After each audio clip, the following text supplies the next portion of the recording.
Hello friends, welcome to Kannan info Tamil. நம்ம இன்னைக்கு என்ன டாபிக் பார்க்க போறோம் அப்படின்னா, இந்தியா, சைனா, பாகிஸ்தான் இந்த 3 நாடுகள் சம்பந்தமா 3 முக்கியமான செய்திகளை இந்த வீடியோல பார்க்க போறோம். முதல் செய்தி, இந்தியா ரஷ்யாவிடம் இருந்து S-400 ஏர் டிஃபென்ஸ் சிஸ்டத்தை வாங்கியிருக்காங்க. இத பாகிஸ்தான் ஒரு மிகப்பெரிய அச்சுறுத்தலா பாக்குறாங்க. அதனால இந்தியாவுக்கு கிடைச்சிருக்கக்கூடிய இந்த அட்வான்டேஜை முறியடிப்பதற்கு சைனா மற்றும் துருக்கியுடன் இணைந்து ஒரு சதி திட்டம் தீட்டி வர்றாங்க. அது என்ன அப்படிங்கறத பத்தியும், இப்ப சமீபத்துல பாகிஸ்தான்ல நடந்த தீவிரவாத தாக்குதல்ல சீன பொறியாளர்கள் இறந்து போயிருந்தாங்க. அந்த இறந்து போன சீன பொறியாளர்களோட குடும்பத்துக்கு பாகிஸ்தான் ஒரு மிகப்பெரிய உதவி செய்ய முன் வந்திருக்காங்க. அது என்ன அப்படிங்கறத பத்தியும், அடுத்து ஜம்மு அண்ட் காஷ்மீர்ல இன்னும் சில வருடங்கள்ல 50,000 கோடிக்கு மேல ஃபாரின் இன்வெஸ்ட்மெண்ட் வரப்போகிறதா செய்திகள் வந்திருக்கு.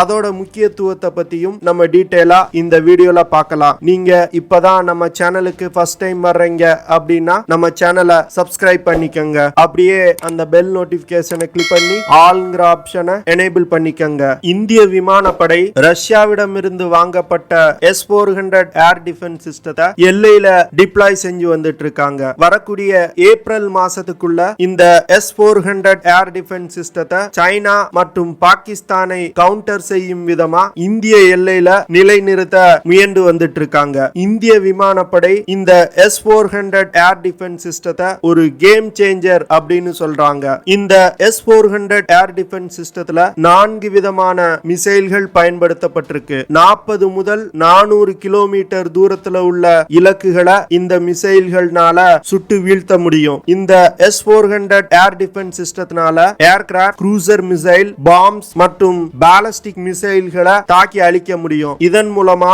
இந்தியாவை எந்த நாட்டாலும் எளிதில் தாக்க முடியாத ஒரு நிலை ஏற்பட்டிருக்கு. இந்தியா S-400 ஏர் டிஃபென்ஸ் சிஸ்டத்தை வாங்கி டிப்ளாய் செய்யறத பாகிஸ்தான் தன்னோட விமானப்படைக்கு ஒரு மிகப்பெரிய அச்சுறுத்தலா பாக்குறாங்க. ஏன்னா இந்த S-400 ஏர் டிஃபென்ஸ் சிஸ்டத்தினால பாகிஸ்தான் வான்பரப்புல பறக்கக்கூடிய விமானங்களை கூட சுட்டு வீழ்த்த முடியும். இதன் மூலமா பாகிஸ்தானுக்கு ஒரு மிகப்பெரிய நெருக்கடி ஏற்பட்டிருக்கு. சீனாவின் செயல்பாடுகள் குறித்து தெரிந்த டிஃபென்ஸ் எக்ஸ்பர்ட்ஸ் என்ன சொல்றாங்க அப்படின்னா, S-400 ஏர் டிஃபென்ஸ் சிஸ்டம் மூலமா பாகிஸ்தானுக்கு எதிராக இந்தியாவிற்கு கிடைத்திருக்கக்கூடிய அட்வான்டேஜை முறியடிப்பதற்கு சைனா முயல்வாங்க அப்படின்னு சொல்றாங்க. எப்படி சைனா இந்தியாவுடைய அட்வான்டேஜை முறியடிக்க முயல்வாங்க அப்படின்னா, பாகிஸ்தானுக்கு ஹைப்பர்சானிக் வெப்பன் டெக்னாலஜியை கொடுப்பதன் மூலமா இந்தியாவிற்கு கிடைச்சிருக்கக்கூடிய அட்வான்டேஜை முறியடிக்க முடியும். அதாவது ஒரு ஹைப்பர்சானிக் மிசைல் ஒலியின் வேகத்தை விட 5 மடங்கு வேகத்துல டிராவல் பண்ணக்கூடியது. இதன் மூலமா எந்த ஒரு ஏர் டிஃபென்ஸ் சிஸ்டத்தினாலையும் ஹைப்பர்சானிக் மிசைல்களை தடுத்து நிறுத்த முடியாது. அதனால சைனா தன்னோட DF-17 அப்படிங்கிற ஹைப்பர்சானிக் கிளைட் வெஹிக்கிளை பாகிஸ்தானுக்கு கொடுக்க வாய்ப்பு இருக்கு அப்படின்னு டிஃபென்ஸ் எக்ஸ்பர்ட்ஸ் சொல்றாங்க. இதே ஹைப்பர்சானிக் கிளைட் வெஹிக்கிள் தொழில்நுட்பத்தை சைனா நார்த் கொரியாவுக்கு கொடுத்திருக்காங்க. சைனாவுடைய தொழில்நுட்பத்தை வச்சுதான் நார்த் கொரியா தன்னோட ஹைப்பர்சானிக் கிளைட் வெஹிக்கிளை உருவாக்கி இருக்காங்க. அதே போன்று பாகிஸ்தானுக்கும் கொடுக்க வாய்ப்பு இருக்கு. அப்படி இல்ல அப்படின்னா DF-17 மிசைல பாகிஸ்தானுக்கு விற்பதற்கும் வாய்ப்பு இருக்கு. நார்த் கொரியாவும் பாகிஸ்தானுக்கு ஹைப்பர்சானிக் வெப்பனை விற்பனை செய்வதற்கு வாய்ப்பு இருக்கு. சீனாவுடைய DF-17 ஹைப்பர்சானிக் கிளைட் வெஹிக்கிள் எப்படி வேலை செய்யும் அப்படின்னா, இந்த கிளைட் வெஹிக்கிளை ஒரு பாலிஸ்டிக் மிசைல்ல வச்சு லான்ச் பண்ணுவாங்க. அந்த மிசைல் அப்பர் அட்மாஸ்பியரை ரீச் பண்ணதும் ஹைப்பர்சானிக் கிளைட் வெஹிக்கிள் மிசைல்ல இருந்து பிரிந்து இலக்கை நோக்கி டிராவல் பண்ண ஆரம்பிக்கும். இந்த ஹைப்பர்சானிக் கிளைட் வெஹிக்கிள்னால 2500 கிலோமீட்டர் தூரத்துல உள்ள இலக்குகளை தாக்க முடியும். அதே போன்று ஒலியின் வேகத்தை விட 5 முதல் 10 மடங்கு வேகமா இந்த கிளைட் வெஹிக்கிள்னால டிராவல் பண்ண முடியும். இதனால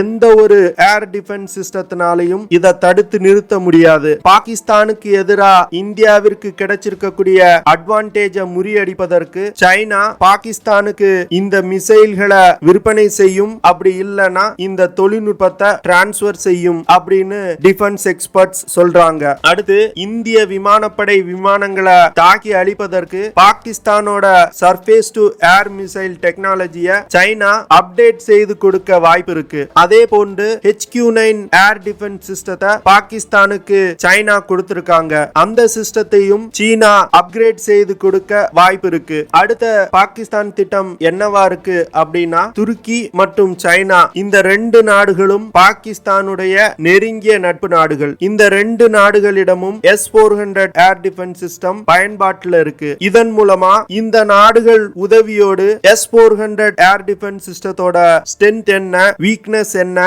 அப்படிங்கறத தெரிந்து கொள்ள முடியும். ஒரு யுத்த நேரத்துல S-400 ஏர் டிஃபென்ஸ் சிஸ்டத்தை முறியடித்து ஒரு தாக்குதல் நடத்துவதற்கு என்னெல்லாம் செய்யலாம் அப்படிங்கிற ஒரு திட்டத்தை பாகிஸ்தானால வகுக்க முடியும். இந்த விஷயத்துல துருக்கி மற்றும் சீனா இந்த ரெண்டு நாடுகளும் நேரடியா பாகிஸ்தானுக்கு உதவ முடியல அப்படின்னாலும் மறைமுகமா உதவுவாங்க. இதன் மூலமா பாகிஸ்தானுக்கு S-400 ஏர் டிஃபென்ஸ் சிஸ்டம் மூலமா இருக்கக்கூடிய அச்சுறுத்தலை பாகிஸ்தான் முறியடிக்க திட்டமிட்டிருக்காங்க. இந்த விஷயங்கள் எல்லாமே இந்தியாவிற்கும் தெரிஞ்ச விஷயம்தான். அதனால இந்தியா கிட்ட கண்டிப்பா பாகிஸ்தானோட திட்டத்துக்கு எதிரான ஒரு பேக்கப் பிளான் இருக்கு. பாகிஸ்தான் எந்த திருட்டுத்தனம் செஞ்சாலும் இந்தியாவால அதை கவுண்டர் செய்ய முடியும். நம்மளோட அடுத்த செய்தி, பாகிஸ்தானோட கைபர் பக்துவா ப்ராவின்ஸ்ல தாசு அப்படிங்கிற ஒரு ஹைட்ரல் பவர் ஸ்டேஷன் கன்ஸ்ட்ரக்ஷன் நடந்துட்டு இருக்கு. இந்த கன்ஸ்ட்ரக்ஷன் ஒர்க்ல சீன நிறுவனம் ஈடுபட்டிருக்கு. இது சைனா பாகிஸ்தான் எக்கனாமிக் காரிடோர் ப்ராஜெக்டுக்கு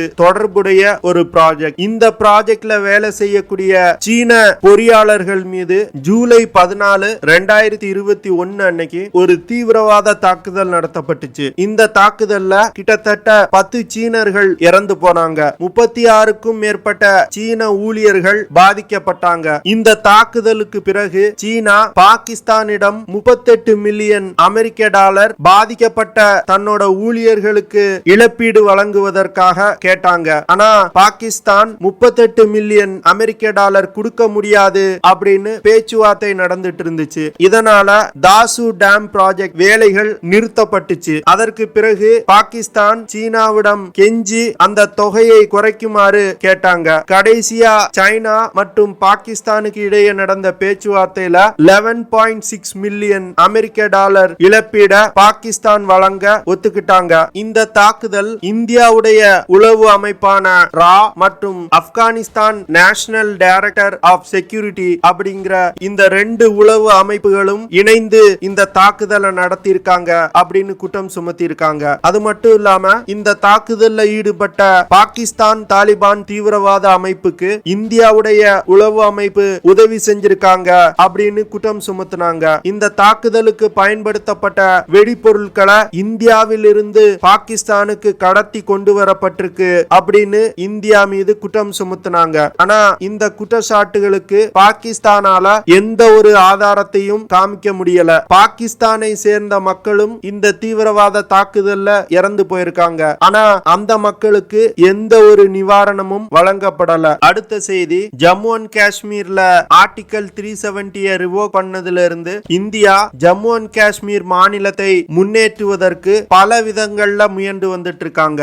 இன்னும் ஓரிரு வருடங்கள்ல காஷ்மீர்ல 50,000 கோடிக்கும் மேல இன்வெஸ்ட்மெண்ட் பண்ண போறதா சொல்லிருக்காங்க. அதுல இந்த வருஷம் மட்டுமே காஷ்மீர்ல 12,000 கோடி இன்வெஸ்ட்மெண்ட் வந்திருக்கிறதா சொல்லப்படுது. இந்த 50,000 கோடி இன்வெஸ்ட்மெண்ட் மூலமா காஷ்மீரை சேர்ந்த 5 லட்சம் இளைஞர்களுக்கு வேலை கிடைக்கும் அப்படின்னு இந்திய அரசாங்கம் சொல்றாங்க. இதன் மூலமா காஷ்மீர் இளைஞர்கள் தீவிரவாதத்தை நோக்கி செல்லாமல் ஒரு நல்ல பாதையை நோக்கி செல்வதற்கு அரசாங்கம் ஒரு வாய்ப்பை ஏற்படுத்தி கொடுக்கறாங்க. கடந்த வருடம் கிடைச்சிருக்கக்கூடிய 12,000 கோடி தான் காஷ்மீர்ல கடந்த 70 ஆண்டுகள்ல கிடைத்திருக்கக்கூடிய ஒரு மிகப்பெரிய இன்வெஸ்ட்மெண்ட். இப்ப சமீபத்துல UAE கூட காஷ்மீர்ல இன்வெஸ்ட்மெண்ட் ஸ்டார்ட் பண்ணிட்டாங்க.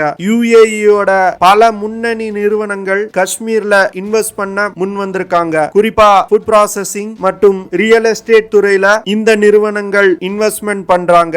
UAE-யோட லூலு நிறுவனம் காஷ்மீர்ல ஒரு மிகப்பெரிய ஃபுட் ப்ராசசிங் யூனிட்டை ஸ்டார்ட் பண்ண போறாங்க. இதன் மூலமா கல்ஃப் நாடுகள்ல இருக்கக்கூடிய 190க்கும் மேற்பட்ட லூலு ஹைப்பர் மார்க்கெட்ல காஷ்மீர் பொருட்களை சந்தைப்படுத்த முடியும். இதன் மூலமா காஷ்மீரோட பொருளாதாரம் வரும் ஆண்டுகள்ல உயர வாய்ப்பு இருக்கு. இந்தியா காஷ்மீர்ல கல்ஃப் நாடுகளோட இன்வெஸ்ட்மெண்ட்களை அதிகமா கொண்டு வர முயன்று வந்துட்டு இருக்காங்க. இது எதற்காக அப்படின்னா பாகிஸ்தான் பாகிஸ்தான் இஸ்லாமிய நாடுகளிடம் ஜம்மு அண்ட் காஷ்மீர் குறித்து ஒரு தவறான புரோபகண்டா பண்ணிட்டு இருக்காங்க. அந்த புரோபகண்டாவை உடைக்கும் விதத்துல இந்தியாவுடைய இந்த திட்டம் இருக்கு. வளைகுடா நாடுகள்ல இருந்து அதிகமான இன்வெஸ்ட்மெண்ட் ஜம்மு அண்ட் காஷ்மீர்ல வந்துச்சு அப்படின்னா பாகிஸ்தானுடைய பொய் பிரச்சாரம் முறியடிக்கப்படும். இந்தியாவுடைய இந்த செயல்பாட்டை டிஃபென்ஸ் எக்ஸ்பர்ட்ஸ் ஒரு மாஸ்டர் ஸ்ட்ரோக் அப்படின்னு சொல்றாங்க.